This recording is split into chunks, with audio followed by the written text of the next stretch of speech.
beloved Boss Mike Cervera. Oh, good news mga kababayan. Proyekto, alam nyo naman ako.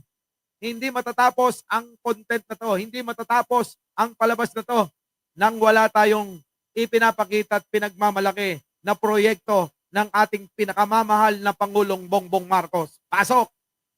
Natin sa Bataan, ipinagpasalamat ang bagong pabahay na kanilang natanggap sa ilalim ng housing project ng gobyerno. Si Joshua Garcia sa report. Rise and shine, Joshua.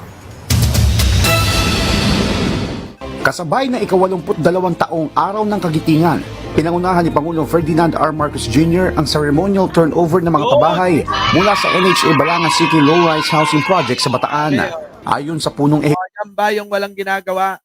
Oy, Baste, magbati ka na lang. Baste! Naisip ko. Yung binati kong itlog kanina. Ay, Baste! Kita mo, yan yung tinatawag yung weak leader. Namimigay lang naman ng mga tirahan. Hindi tulad ng tatay mo. Kunyari, nagpagawa yan. Pero nagpagawa, hindi naman napakinabangan. Kahit nga ikaw, di ba, hindi naka-epal. Wala kang maipapakitang litrato na namigay kayo ng mga pabahay kasi hindi natapos ng tatay mo. Ano nangyari? Di ba nabulok? Ayun, inaayos ngayon ng gobyerno ni Pangulong Bongbong. Ngayon, kita mo, ganito ang proyekto. May nakikitang natatapos. Tanong ko sa inyo, kahit tanong nyo pa kay Papa Tricks, nandyan, sa mga hindi pa nakasubscribe, mga kababayan, kung naghahanap kayo ng magaling na vlogger, kung naghahanap kayo ng magaling na vlogger, mga kababayan, panahon pa ng dinosaur, vlogger na yan. Si Papa Tricks, nandito, dinalaw tayo. Baka naman po, wala namang bayad. Walang bayad, ang hihilingin ko. Subscribe nyo si Papa Tricks, ano? Pag ito, sinubscribe nyo, makakasama na to. Pag umalis ako, papunta ng ibang bansa. Laging naiiwan.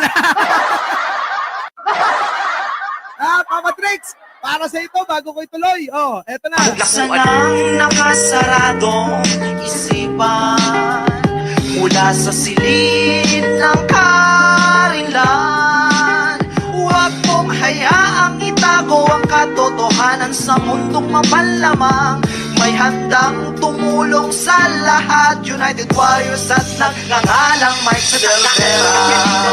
Walang kanyang sa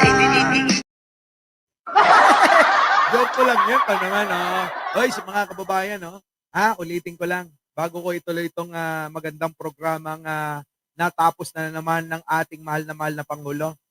Si Papa Tricks. May kikwento lang ho ako sa inyo. Wala ho akong magandang live na ganito kung wala ho si Papa Tricks. Wala ho kayong mapapanood ng maayos na live kung wala ho si Papa Tricks, mga kababayan. Baka naman po, mga kababayan. Paki-subscribe nyo na ho. Wala hong bayad, mga kababayan. Wala hong bayad.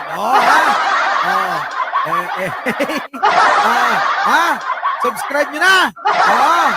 So, mga kababayan, Patrick, diyan ka lang. Mag-comment ka lang para hindi ka nila makalimutan. Si Miss Jen ang ilist lang. Hindi. Si Miss Jen wala ngayon. Sayang, hindi nyo napanood yung pagboborles niya noon.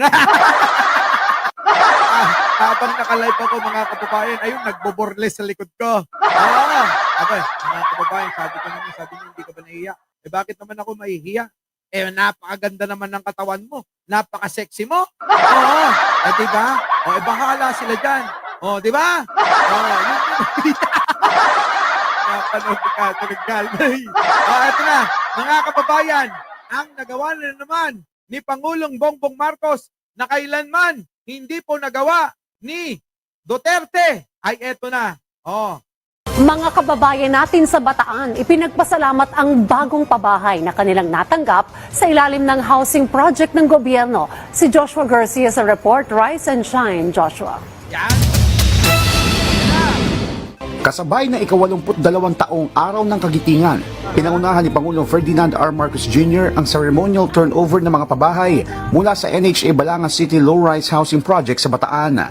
Ayon sa punong ehekutibo, kaakibat ng pagsasakatuparan na mabigyan ang lahat ng informal settler families o ISF, lalo na yung mga nakatira sa danger zones ng maayos na tirahan. Sabi, no, mga kababayan ko, kita nyo kahit na holiday, mga kababayan, ang Pangulong Bongbong Marcos ay nandiyan dyan, nagtatrabaho para sa inyo.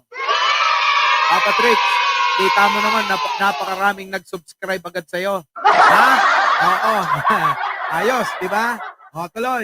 Ito pong pabahay ay handog ng pamahalaan para sa inyong pamilya. Yun. Mahalin at ingatan natin ito mabuti upang magsilbi itong pundasyon ng inyong mga pangarap at magagandang kinabukasan. Yun! Ang laking tulong yan, mga kababayan. Kami nga ni Papa Trix, hindi pa nabibigyan. Ah, di ba? Kami nga nila Papa Trix, hindi pa nabigyan. Pero okay lang yan. Para muna sa ating mga kababayan, mauna na yan. Ano?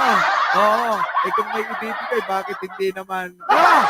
Pero ang Pangulo, sige, Mr. President, unahin natin ang ating mga mahal nating kababayan. Pasok! Narito ang inyong pamahalaan, lalong-lalo na ang lokal na pamahalaan ng Balanga, ang panlalawigang pamahalaan ng Bataan upang gabayan kayo sa lahat ng oras. Si Tat Kita nyo, mga kababayan? Yan. Sabi ni Rick Fernandez. Hiwalay na ba kayo ni Miss Jen Angeles? Lalo pang tumindi ang aming pagmamahalan. Rick Fernandez, mula nung nangyari yun, lalong tumindi yung aming pagmamahalan. Dahil doon namin nasubukan ng isa't isa. Sige, tuloy. kay Edwin na tumanda nang nakatira sa tabing ilog. Kita nyo, naiyak pa, mga kababayan. Sorry naman. Kita nyo si tatay. Naiyak pa po, mga kababayan. Dahil po rito sa ginawa ni Pangulong Bongbong Marcos na to. Ito po'y iyak ng katuwaan. Hindi po iyak ng pagdadalamhati dahil sila'y namatayan. Kung ang Pangulong Bongbong Marcos ay nagpapaiyak dahil sa tuwa, ang dating Pangulong Duterte nagpapaiyak dahil pumatay ng kanilang membro ng pamilya. Magkaiba po yun. Tandaan nyo yan. Magkaiba po yun. Tuloy. Luluha tuwing naaalala niya ang dati nilang bahay na lumulubog tuwing malakas ang ulan. Kaya naman laking pasalamat niya nang mabiyayaan ng bagong tahanang mas maayos at higit sa lahat ay ligtas. Bata pa ako, sir. Elementary pa ako. Ay, nilulubog kami, sir. Oo. Nababahay yung bahay namin doon. Malaking bagay ho sa amin yun na kami nagkaroon ng babahay ng gobyerno, ligtas sa baha, magandang tirahan. Maganda pong programa ng ating mahal na presidente. Lagpas 200 pamilya o katumbas ng mahigit 1,000 individual ang tumanggap ng Certificates of Award. Sila ang naninirahan sa danger areas sa Talisay River. Kita nyo, mga kababayan ko, no? Galing talaga ni Pangulo. Yan po ay yung totoong pagmamahal na hindi ho nakikita ng mga bobo. Kita nyo si Pangulo, matindi. Pabahay, pagkain, bigas, serbisyo, infrastruktura, mga ospital, mga eskwelahan, mga kababayan. Ano pa ba ang hahanapin nyo sa isang Pangulong ganyan na hindi nagawa ng mga nakaraang administrasyon ng mga inang-inang yan? Diba?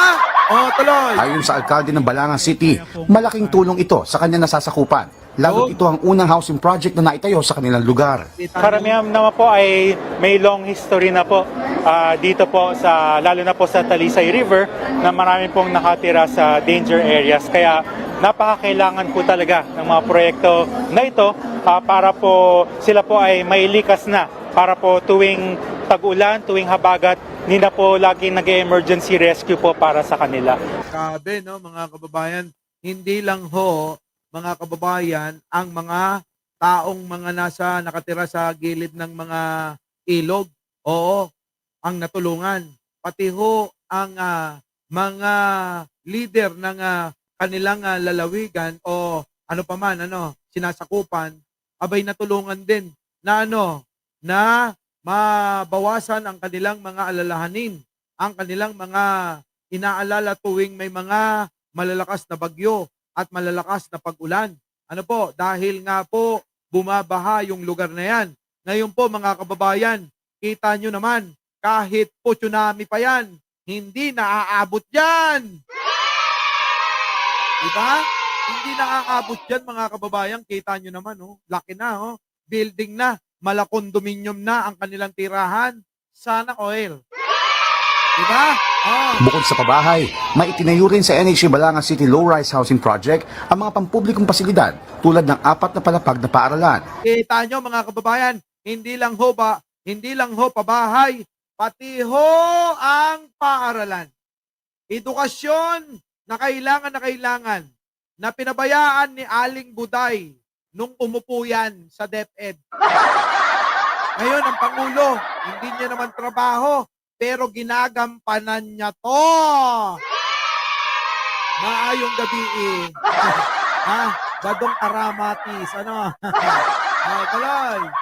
Multi-purpose building, covered basketball court, community center building at iba pa upang matiyak na hindi na kailangan lumayo ng mga benepisyaryo sa mga pangunahing pangangailangan nila tulad ng health center, daycare center, barangay learning hub, maging mga satellite office ng lokal na pamahalaan. Kita nyo, kompletos Ricardo.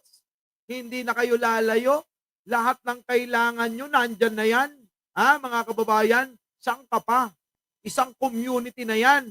Daig nyo pa ang nasa isang magandang subdivision.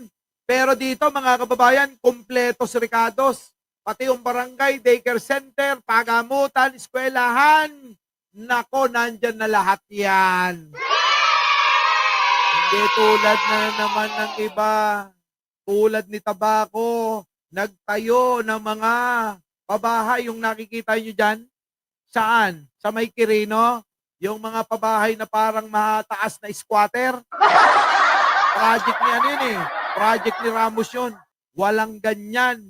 Oo, hindi ganyan kaayos, mga kababayan. Oh, pero, anong naman natin si Digong? Digong, may nagawa ka bang ganyan? Oh, mga DDS, taas ang kamay. Taas ang kamay ng mga DDS. Anong lang? May nagawa bang ganyan si Digong? Meron bang nagawa? Digong! Nakulong ka na't lahat-lahat. Diyan ka na mamamatay sa may dahig. Wala ka man lang nagawang tulad ng nagawa ni Pangulong Bongbong Marcos na ganyan. Diba? Oh. Yun eh. Ibang klase. Diba? Ang galing mo talaga, Mr. President. I love you, BBM. I love you, BBM. Diba? Parang si Buday lang ah. Ay, mga kababayan. Baka naman, oo, ha? Isang like naman dyan, oh. Magbe-break lang tayo ng ilang segundo. Like naman po, mga kababayan. Buksan ang nakasaradong isipan mula sa silid ng karinlan. Huwag mong hayaang itago ang katotohanan sa mundong mapalamang. May handang tumulong sa lahat, United Warriors at nagngangalang Mike sa Delvera. Yun, no? Galing, ha? Galing ni Mr. President. Kaya nga, sabi ko sa inyo, mga kababayan, hanapin ko lang, merong mga I love you dyan, Oo. Yung bang, I love you, BBM. I love you, BBM. Inang yan. Diba? Alala niyo ba yun, mga kababayan? Yung may pa I love you. Yung I love you, BBM. Alala niyo ba yun?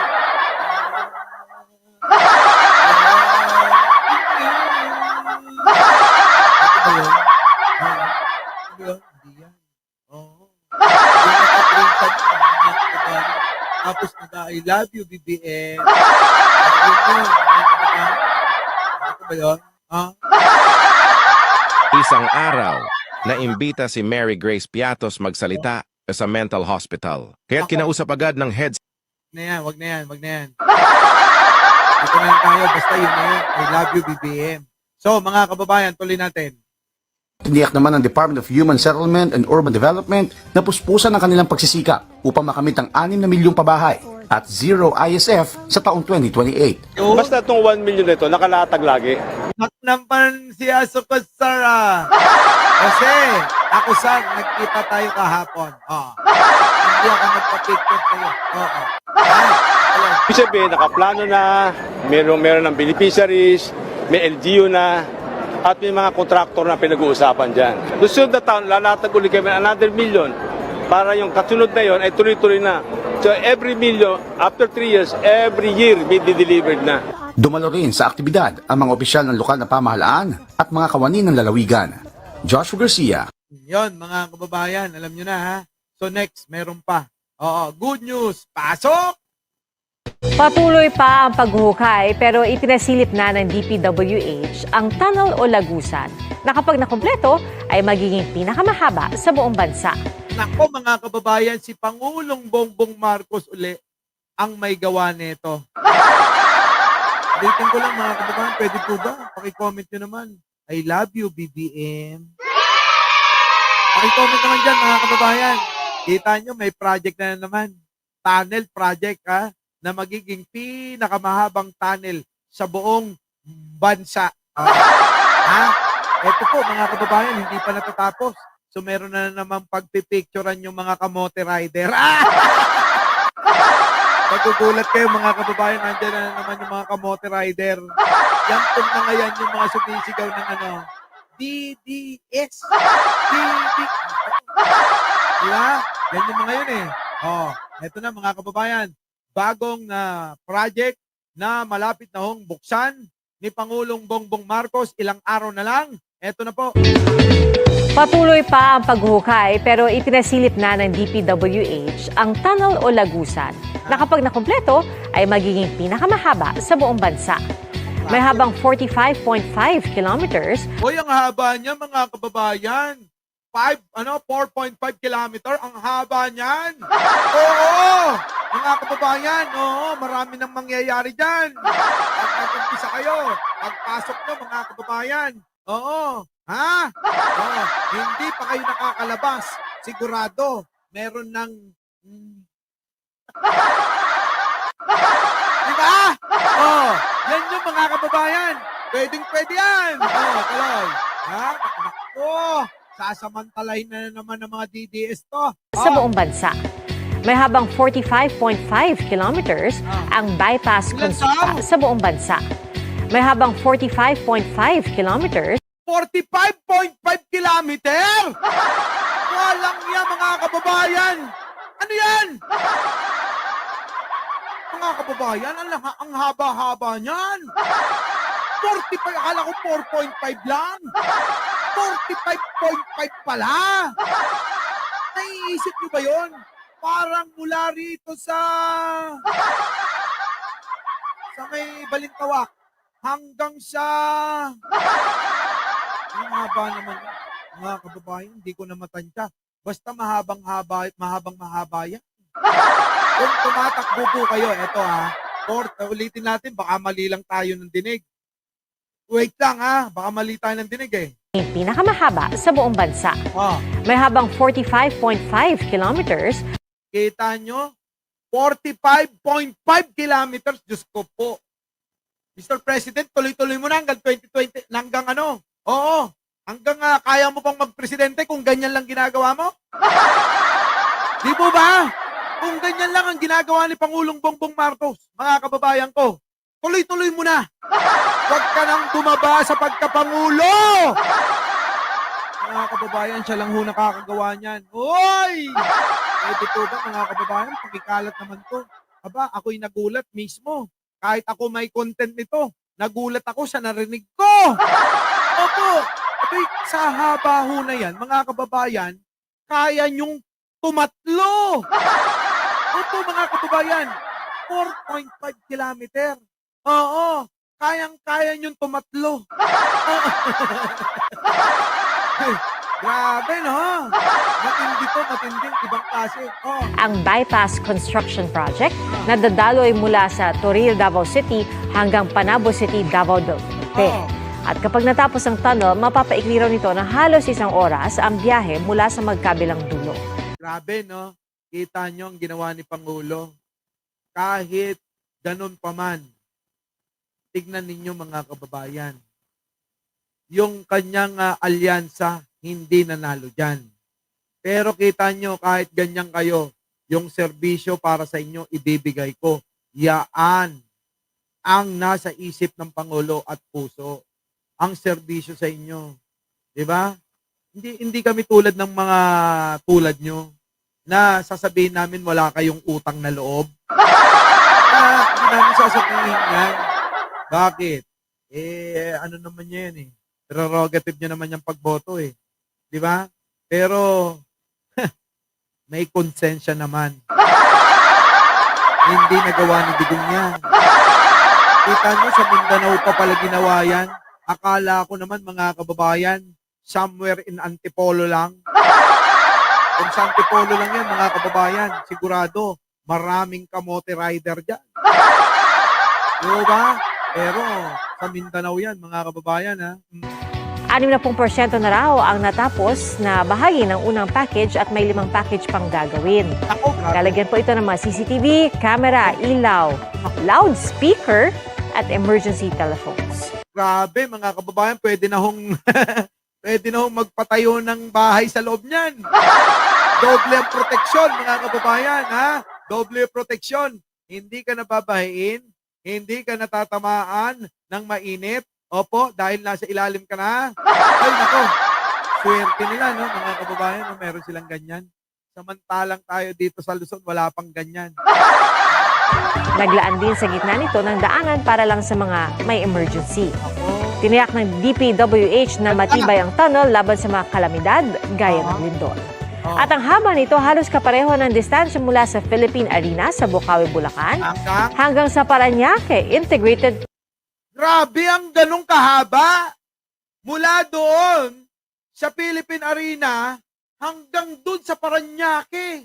Ang layo niyan. Ang layo, no, mga kababayan. Kakaiba talaga tong si Bongit, no? Bongit, oo, Mr. President. Pwede po ba? Ulitin ko lang yung sinabi ko kanina. Kung ganyan ng ganyan yung mga proyektong ginagawa mo, pwede po ba ituloy-tuloy nyo na maging presidente hanggang kaya nyo? Naniniwala na kayo. Nung araw sinasabi ko sa inyo na kapag nawala si Pangulong Bongbong Marcos, hahanap-hanapin nyo. Di ba? Pag nawala si Pangulong Bongbong Marcos, hahanap-hanapin nyo. Bakit? Sila lang pong mga Marcos ang nakakagawa ng mga ganyang proyekto. Itong si Digong, ano inuna niyan? Puro ngaw-ngaw, salita-salita lang.